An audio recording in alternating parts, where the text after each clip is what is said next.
Hi everyone, this is Chad back with another episode of our Meet the Team series.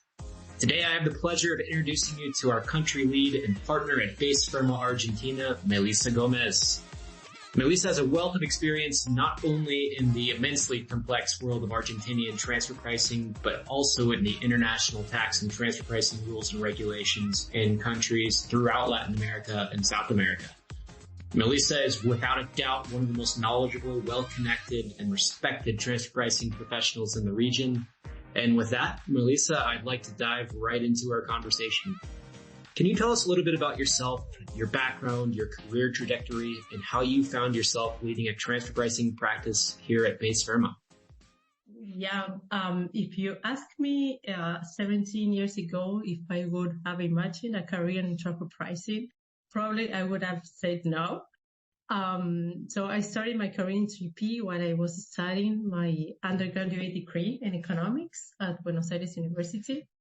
And to be honest, I really didn't know what to expect, as I'm sure it happened to most, if not all of us who work in this field. Before joining my transfer pricing experience, I had worked for a year and a half for a company dedicated to search for information on investment funds. So the atmosphere was super nice, but it was like very routine, the typical job that you need to comply with the 9 to 6 working hours, which has its pros, but also with few possibilities for growth. So I remember I started my TP career just on my birthday, the 2nd of May, 2006, when I was turning 23. Now I've just turned 40, and after these 17 years, I can say that it's a field that challenged me all the time. Of course, with ups and downs and with issues that one would like to change, such as the high workload that we have during our busy season, but also knowing that this is for a certain period and then things fall into place again. So my career in transfer pricing has given me a lot of satisfaction and professional challenges. But also, it has given me friends and valuable colleagues and the possibility of personal development, but not without effort and full dedication to it. Thanks for the answer, Melisa. And I think you've been a great addition to our team. You're a relatively new addition, having joined, I guess, what is it, just over a year ago or within the past year?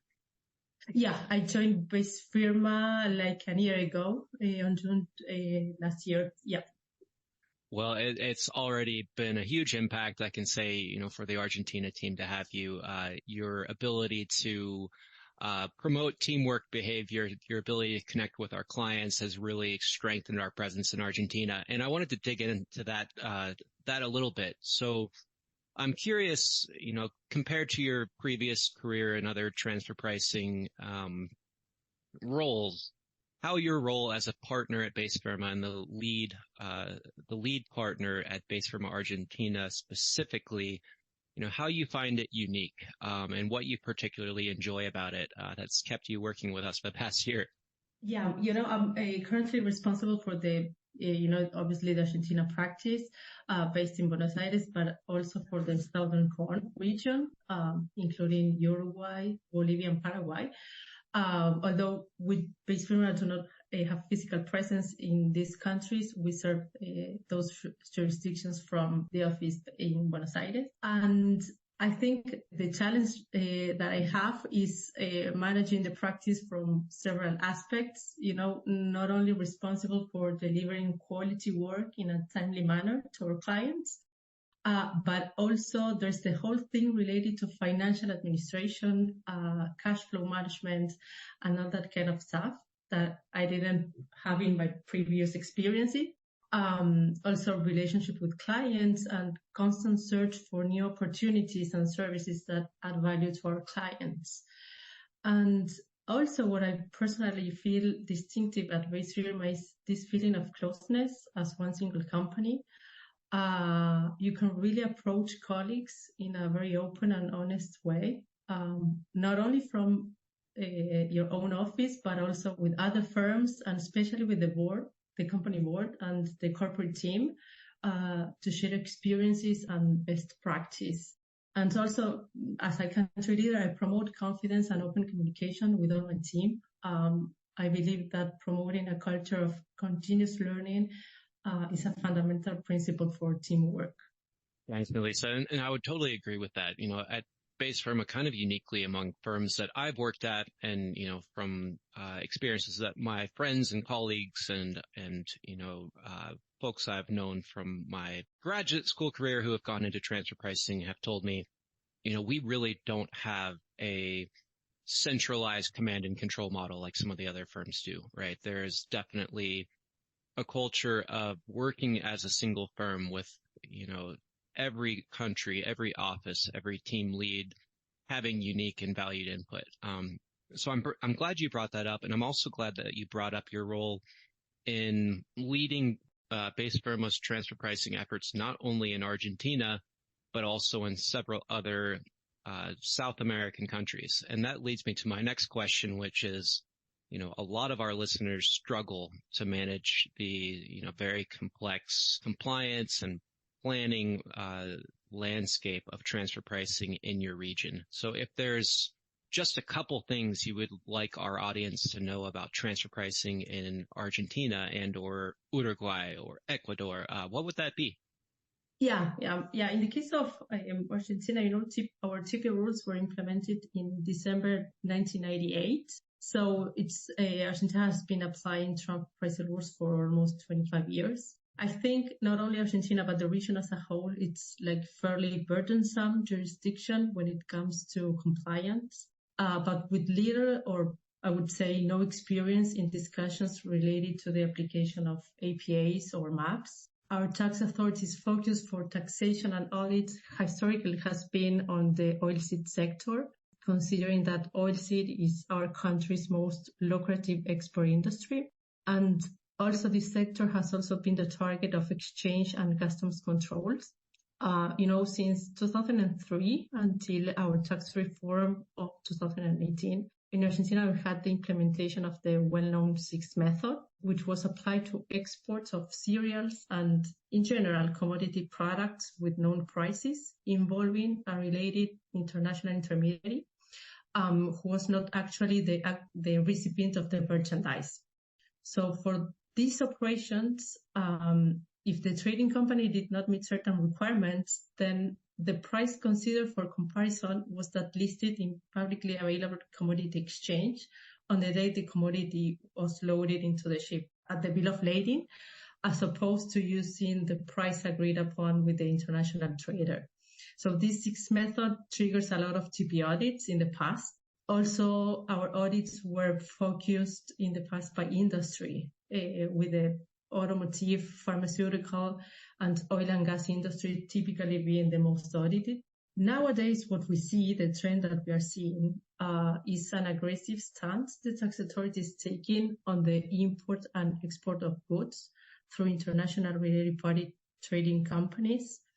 So with our 2018 tax reform, the spectrum of triangulated operation has broadened in some way to include all kinds of industries, not just commodities, and also import of goods, not just exports. So according to our rules, if the trader receives a remuneration that is greater than what an independent third party would have received in a comparable transaction, then the difference in profit margin amount would be considered an Argentinian income by our tax authority. So that being said, the challenge we have ahead of us is proving that the trading company meets the substance test, some requirements specified by the local regulation, which include several accountant certified statements that prove a genuine and material presence in the territory by the trading entity, that it complies with all the registration and filing requirements of financial statement and tax return in such jurisdiction,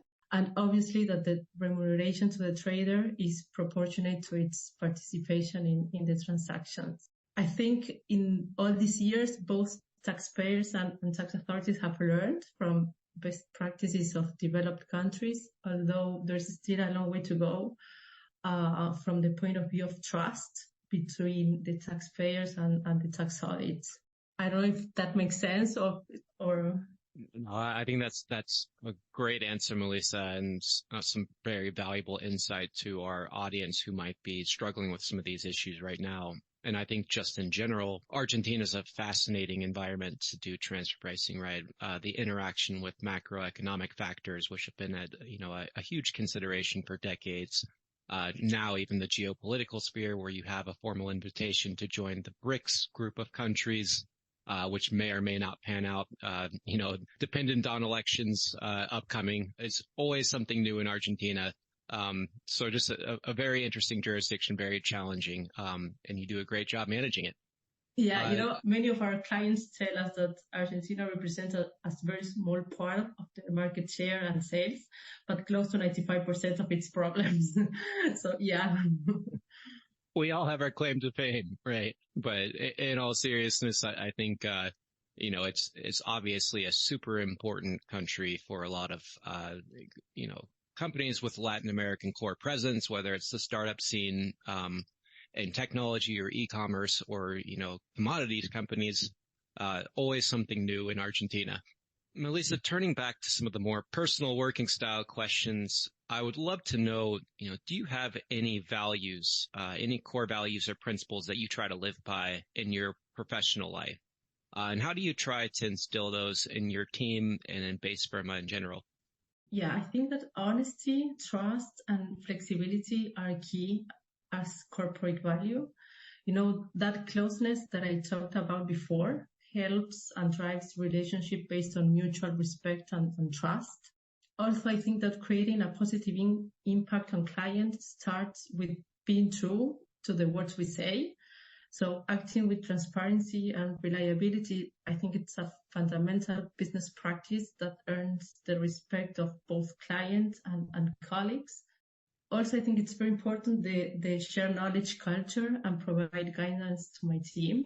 I think it's a priority to create an environment where the team feels empowered, knowing that they can speak up their opinions and take an active role in the projects. I think getting the team involved is the way to engage your people and get them to connect with your company and its values. And I see you living those values all the time, Melisa. You and I work together on several projects, and one thing that I really appreciate is how you always include your staff and senior team members, right? You never, I guess, keep them out of the work or keep them out of the interesting conversations, whether it's a client call or whether it's an internal BaseFirma call. That exposure can be super important to our younger employees. Melisa, wrapping up our session today, I wanted to ask if there's anything else you would like the audience to know about you, or conversely, whether you have any questions for me. No, I just would like to thank you for this opportunity, and obviously because you are one of those people that I've talked about who is always willing to help and to share the knowledge and insight with all the team. So just thanks for this opportunity, and I hope this audience find the podcast useful. Well, Melisa, I appreciate that, and it's truly my pleasure. It's never work talking to people from our team and getting more interaction. It's always, one of my favorite parts of the job, and something I'm very proud of, having a little bit of a role in introducing our folks to the world. So I would mention to everyone that Melisa is always happy to field any questions, whether it's related to Argentine or Uruguayan or other South American countries, transfer pricing, compliance rules, planning ideas, whatever it is. Melisa is a great resource for all of that. We'll wrap up today's episode. Melisa, thank you so much for the time you've given us this afternoon, and have a great rest of your week. Thank you.